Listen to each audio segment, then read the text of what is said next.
এরকম ধরনের photo edit করার জন্য আপনাদেরকে চলে আসতে হবে জিমিনি অ্যাপ্লিকেশনে। তো আমি জিমিনি অ্যাপটাকে ওপেন করে নিচ্ছি। দেন ওপেন করার পর প্লাস চিহ্নতে ক্লিক করে দেবো, গ্যালারি অপশানে ক্লিক করে দেবো। এখান থেকে আপনাদেরকে ছবি দেখাবে।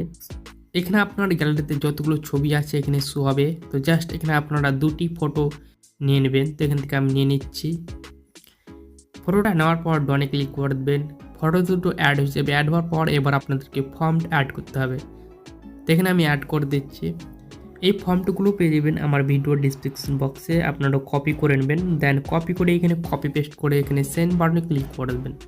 তারপর এখানে আপনারা কিছু সময় অপেক্ষা করে নেবেন। দেন ফটোটা জেনারেট হয়ে গেলে আপনারা নিচের দিকে দেখতে পাবেন সেই ফটোটা। দেন আপনারা সেই ফটোর উপরে ক্লিক করে দেবেন। দেখবেন কতটা কোয়ালিটিফুল এবং কতটা এডিট করে দিয়েছে সুন্দরভাবে।